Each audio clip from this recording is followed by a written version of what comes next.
국민의 오랜 염원인 공수처가 법대로 7월에 출범하려면 공수처장을 비롯해 국회가 결정해 주어야 할 일이 많습니다. 더 이상 지체하지 말고 후보 추천과 인사청문회를 기한 안에 열어주실 것을 당부드립니다.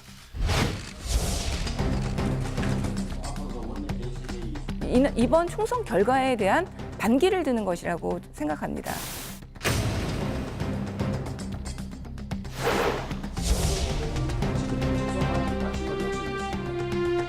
윤석열 죽이기가 추미애 장관의 독단적인 행동이 아니라 청와대의 배후 조정과 협력에 의해서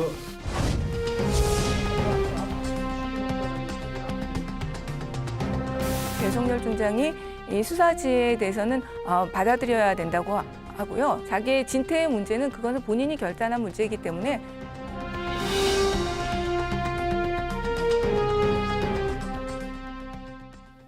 네, 더불어민주당 백혜련 의원 바로 만나보겠습니다. 어서 오세요. 네, 안녕하세요. 예, 조금 이따 그 검찰과 법무부 관련된 거 잠시 한번 질문 드려보고요.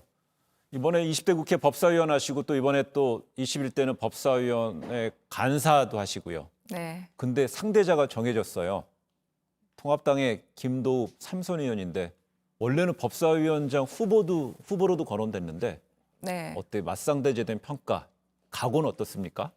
뭐 20대에서도 같이 함께 활동하셨던 분이기 때문에 잘 예. 알고 있고요. 굉장히 예. 꼼꼼하신 분이고 나름 여당 입장에서는 껄끄러우신 분이라고 생각합니다. 그러나 또 함께 이야기할 것들이 많이 있기 때문에 또 잘 여당의 입장에서는 잘 풀어가야 되지 않을까 그렇게 생각합니다. 이제 뭐 한번 강하게 싸울 땐 싸우지만 또 이야기도 좀 되는 상대라고 보시나요? 그러면 나름 또 합리적인 부분을 다 갖추고 있는 분이기 때문에 이게 될 거라고 생각하고요. 예. 여기서 하나하면 그 미통당에서 간행을 자꾸 얘기하시는데 이번 김도읍 간사님 같은 경우도 국회 간행이 깨진 사례라는 거는 말씀드리겠어요. 네. 그래요. 네. 그렇습니다. 근데 조금 전에 그 추미애 법무부 장관의 법무부 입장문을 통해서 그 검찰총장은 좌고우면하지 말고 장관의 지휘사항을 문헌대로 신속하게 이행해야 된다 이렇게 강하게 얘기했습니다. 어떻게 보셨죠? 네, 잠깐 뉴스로. 네. 그렇다면 지난 2일 날 그 수사지휘 서신을 보낸 게 지난 2일이었으니까는요. 그동안에 이제 검찰총장은 아직 그 공식적인 입장이 없잖아요. 네. 오늘 이 추미애 장관의 발언은 어떤 최후 통첩입니까?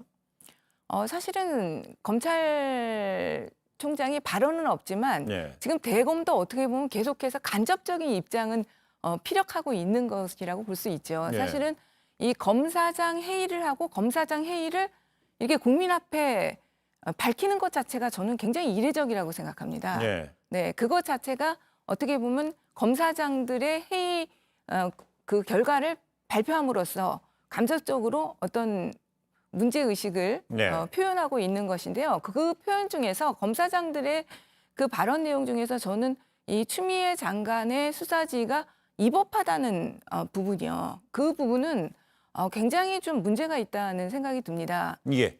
그래서 검사장들이 그 추미애 장관의 수사지휘는 위법하고 부당하다고 그랬는데 여기에 대해서 추미애 장관은 오늘 이런 얘기를 했잖아요. 수사지휘에는 그 검찰총장의 지휘, 네. 배제까지도 포괄하는 것이다. 법적인 해석을 그렇게 했습니다. 어떻게 그렇게 보십니까? 그러니까는 그게 포괄적인 지휘 배제라고 한다면 문제될 수 있겠죠. 그러나 네. 그 뒤에 부분에서도 나오지만 채측근과 관련된 수사에 한해서 그 네. 부분에서는 회피할 수도 있다. 회피해야 되는 부분 그것과 연결지어서 저는 생각해야 된다고 봅니다. 이 예. 사건은 기본적으로 윤석열 총장의 채측근 검사장이 연루된 사건이고 그 수사의 과정에서 지금 대검 전문수사단을 구성하는 과정에서도 절차적으로 굉장히 문제점들이 많았거든요. 네.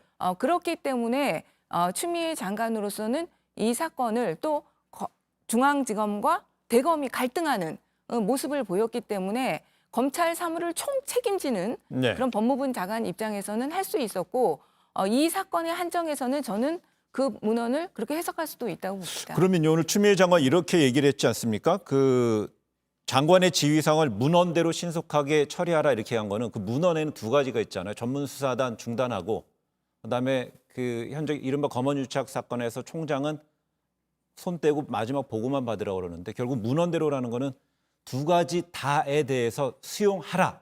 그러니까 만약에 혹시나 뭐 하나는 받고 하나는 안 받을 때는 장관이 또 다른 어떤 강한 어떤 입장이 나올까요? 일단 윤석열 네. 총장의 입장이 나와봐야지 법무부의 입장은 예상할 수 있을 것 같습니다. 근데 지금은 윤석열 총장 입장이 과연 어떻게 나올 것인지 그것을 확정적으로 말씀드리기 때문에 네. 말씀드릴 수는 없기 때문에 네. 지금 뭐라고 말씀드릴 수는 없는데 지금 추미애 장관의 입장은 단호한 입장은 분명합니다. 그래서 윤석열 총장이 그것을 이행하지 않을 때는 추가적인 조치를 분명히 생각은 할 것이라고 봅니다. 그럼 혹시나 그 문헌대로 따르지 않고 어떤 부분은 수용하고, 그러니까 전문수사단 중단은 수용하고 나머지 수사 배제된 것에 대해서는 제의를 신청한다 이런 식으로 했을 때는 추 장관이 또 다른 걸 생각한다는 거 그건 어떤 카드가 있을 수 있겠습니까? 또 다른 수사지를 할 수도 있는 부분이고요. 예. 그것이 정말 항명에 해당되는 내용이라고 한다면 이제 감찰이라는 부분을 생각해 볼 수도 있는 부분이고요. 그것은 이제 윤석열 검찰총장이 내놓는 입장에 따라서 여러 네. 가지 달라질 수 있는 부분이 있다고 봅니다. 알겠습니다. 그동안에 보면은요, 검사장들은요, 이런 얘기를 했다죠. 특임 검사 임명. 그러니까 지금 기존에 서울중앙지검에서 하는 수사, 형사일부에서는 수사 대신에 특임 검사를 임명해서 하는 게 어떠냐라고 얘기를 했는데 특임 검사에 대해서 검사장들 의견을 토대로 해서 그 법무부에 얘기하게 되면 그것도 역시 추 장관의 그 문헌대로의 지휘하고는 다른 거죠. 지금 그렇죠. 그러니까 특임 검사 저도 여러 번 얘기를 했는데요. 이 특임 검사가 이 사건 초기에 네. 원래 처음부터 그렇게 됐다면 정말 더 문제 없었을 거라고 생각합니다. 네. 그런데 지금 수사가 거의 이 기자와 관련된 수사는 거의 마무리된 단계에 어떻게 보면 와 있거든요. 그런 상황에서 특임 검사를 한다는 거는 여태까지 진행된 수사를 다 원점으로 네. 돌리겠다는 것이기 때문에 수사의 효율성에 비추어서도 맞지 않고 그것 자체가 하나의 의도를 가진 행위가 될 수 있습니다. 더욱이나 특임 검사를 윤석열 총장이 임명하게 돼 있기 때문에 지금 특임 검사를 임명하는 것은 좀 맞지 않다고 보이고요. 만약에 정말 어떤 하나의 절충점을 찾는다고 한다면은 수사팀 교체는 정말 안 되는 부분이라고 생각하고요. 그거는 추미애 장관으로서 절대 받아들일 수 없고 수사팀 내에서 특임 검사를 뭐 임명하는 방안 정도. 그럼 저거네요. 이성윤 서울중앙지검장도 야권에서 공정성의 문제를 제기하고 있기 때문에 이성윤 서울중앙지검장도 회피되고 서울중앙지검 형사 1부장 등의 인물들이 특임검사로 임명이 될 수도 있다 이런 가능성인가요? 그 정도, 꼭 그건 구체적으로 네. 제가 인물을 거론하기는 그런 거고요. 현재 수사팀 네, 수사팀 중에서니까. 교체는 안 된다. 수사팀 교체는 안 된다. 그럼 수사팀 내에서 그리고 또 지휘라인이 차장도 있고 또 그렇게 있으니까요. 1차장 감독이. 여러 가지 것을 포함해서 고려해 본다고 한다면 그 지점에서는 추 장관이 혹시 받아들일 수도 있지 않나 이런 가능성을 생각해 보는 거죠. 예. 만약에 그 법무부 장관 쪽에서 이제 혹시나 또 재수사 지휘가 나온다면은 예를 들어서 일각에서는 윤석열 총장이 권한쟁의 심판이라는 것도 이제 헌법재판소까지 가야 되는 건데 그것까지 간다면 지금의 어떤 갈등 국면 정말 또 한 발 두 발 더 나가는 거잖아요. 어떻게 봐야 돼요? 그 정도까지 가면요? 윤석열 총장의 입장에서도 제가 생각할 때는 더 이상의 갈등을 증폭시키는 행위는 가능하면 하지 않을 것이다 이렇게 예측은 합니다. 예, 네. 같은 행정기관에서 그렇게 특히 어떻게 보면 복종의 의무가 있는 그 법무부 장관의 지휘를 따라야 될 이치에 있는 검찰총장이 네. 권한쟁의 심판까지 하는 형태로 가지는 않을 것이라고 예상을 하고요. 네. 만약에 그런다면 정말 갈등이 더 커지는 형태가 될 수 있겠죠. 지금 보니까는요.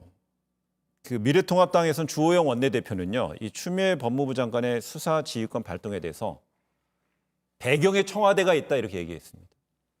일단 어떤 근거를 가지고 그렇게 말씀하시는지 묻고 싶고요.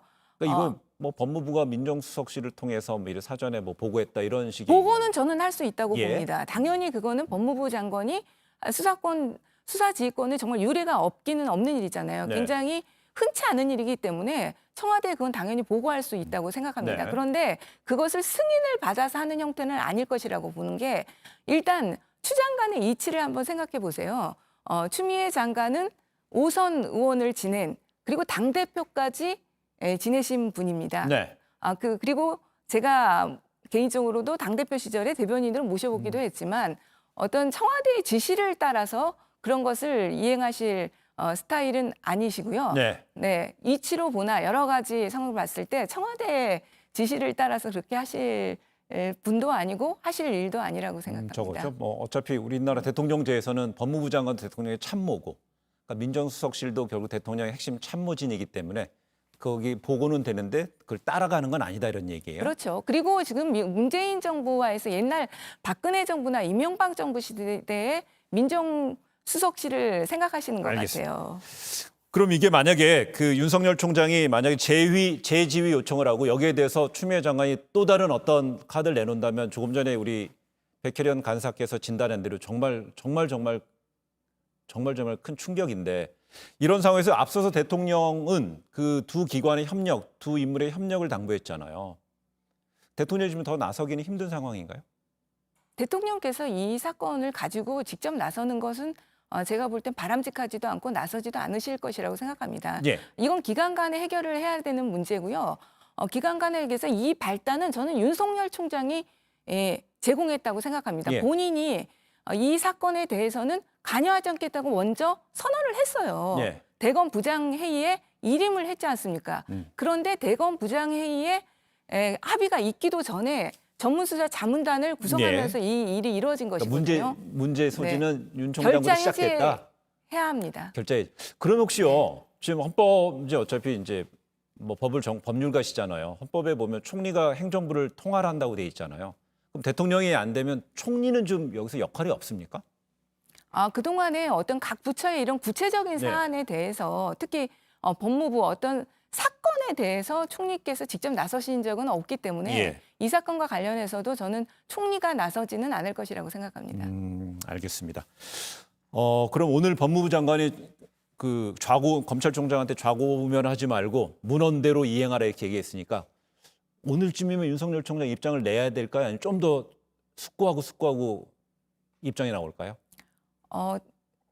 오늘 중은 아니어도 내일까지는 입장이 나와야 된다고 생각합니다. 예. 지금 이미 7월 2일 날 수사지가 이루어진 상태고 본인의 명분을 쌓기 위한 여러 가지 또 검사장 회의나 고검장 회의까지도 다 했지 않습니까? 예. 그럼에도 불구하고 더 시간을 끈다는 것은요. 그것 자체가 문제 있는 행동으로 보이기 때문에 빨리 입장은 내야 된다고 봅니다. 늦어도 장관의 입장이 나왔으니까 내일까지는 입장을 내지 않게 되면 안 된다는 거죠. 네. 알겠습니다. 한번 지켜봐야 될 것 같고요.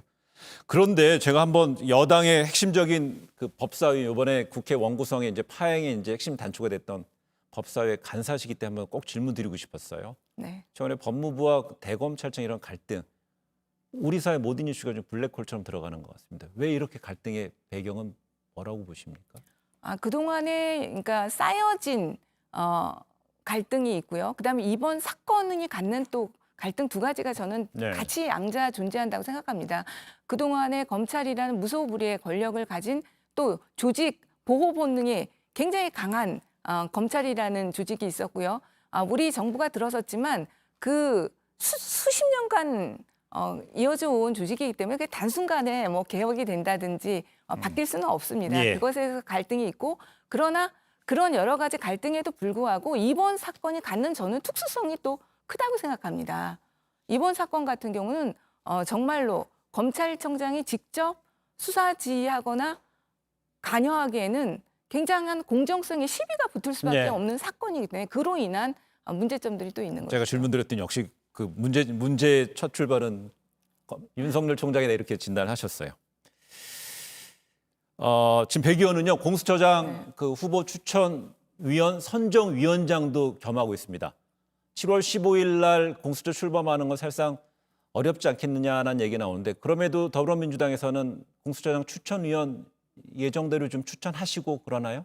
네, 저희는 예정대로 지금 준비를 하고 있고요. 예. 네, 지금 이번 주 내로 공수처장 추천위원 추천을 네, 마무리할 생각으로 있습니다. 혹시 그럼 그 추천위원회 만약에 그 여당 몫이 2명이잖아요. 네. 여당에서 추천하는 의원 2명이 혹시 그 추천되는 의원들이 혹시나 그 공수처장이 될 수도 있습니까? 뭐 없다는 거는 법에는 없지만 그러나 현실적으로 저는 그건 가능한 구조는 아닐 것이라고 생각합니다. 그래요. 그냥 네. 추천위원은 그냥 네. 공수처장을 추천하는- 2인의 추천만 하는 역할만 하는 네. 거네요.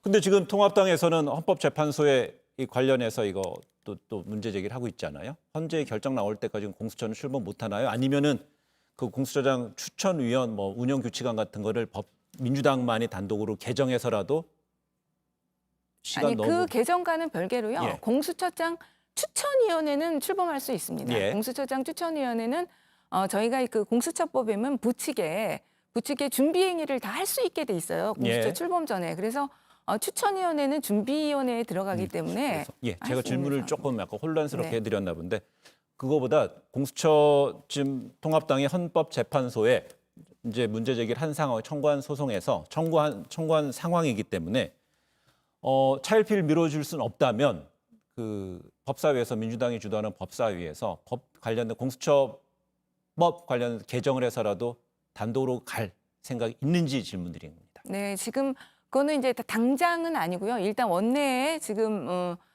미통당에서 들어오기를 했기 때문에 원내 대표 간에도 교섭을 해보시고 저희는 저희대로 또 공수처 출범을 위한 준비들은 진행하겠지만 예. 그 과정을 보면서 마지막에 정말로 미통당에서 이 공수처를 출범시킬 의사가 전혀 없다고 한다면 그것이 확인되면 그것을 먼저 확인하는 과정을 거쳐야 될 것 같고요. 예. 그것이 확인된다고 하면 결국 유일한 방법은 법 개정밖에 없다고 생각합니다. 알겠습니다. 네, 오늘 그 국회 일정 많이 바쁠 네. 텐데 지금 스튜디오까지 나와주셔서 감사드리겠습니다. 고맙습니다. 네, 감사합니다. 네.